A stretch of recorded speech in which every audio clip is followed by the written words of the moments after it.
All right, this is an IPC OneView turret, and we're going to go through how to set this up. Now, when you receive the package, you're going to have the turret itself, you're going to have a power supply and a power supply cord, you're going to have a handset cord, microphone, and network cable.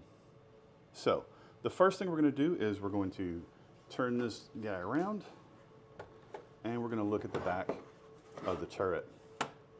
So, the power supply. The power supply actually has a kind of a thumb screw lock on it. We're going to plug this into, you have two 48 volt ports. We're going to plug this into the first one, and then we're just going to hand tighten that screw. So you got that.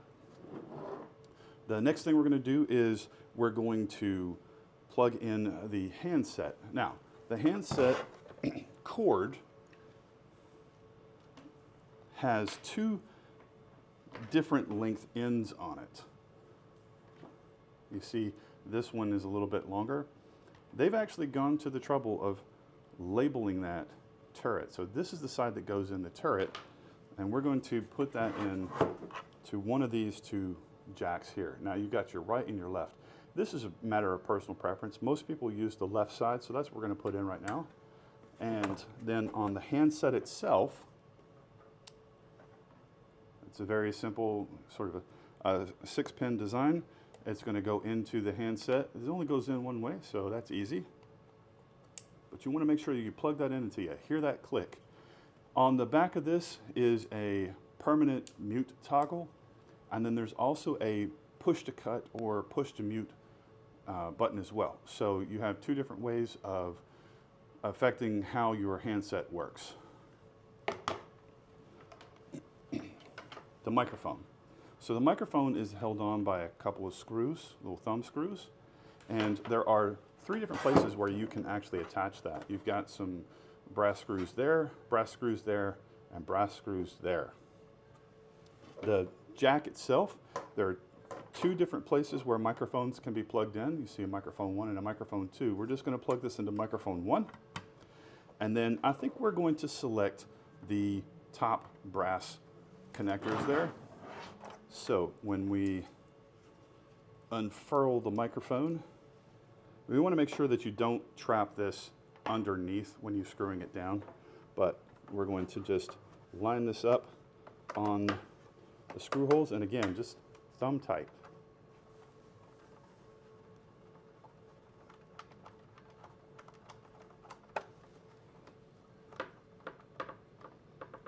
You could obviously use a screwdriver here if you wanted to, but thumb tight is perfectly sufficient for what we're doing.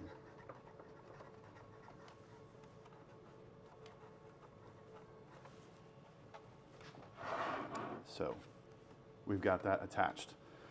The last thing would be the network cable, and you're just going to plug this into, you have a primary and a secondary.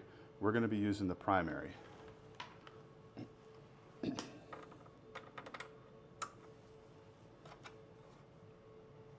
And last but not least is the angle of the turret itself. This is in its lowest position, but there are three total positions you can put a turret in, but you have to remove these screws. There's two thumb screws on the sides. So we're going to loosen those screws.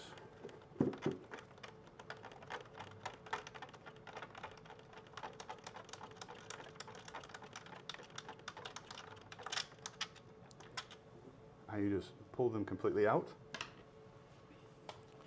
And then when you look on the side, as you move this, you can see that there are different screw holes lining up with these holes here. So that's the position where it lays down the most, and it sits up a little bit, and then sits up the most. So we're going to go with the highest position.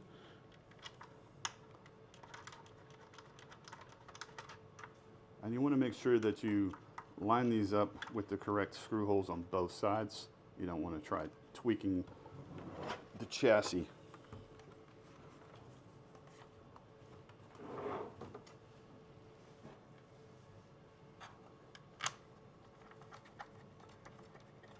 And again, hand tight is sufficient. You don't want to over crank these things. There's just no need for that. All right, so we have all the connections done.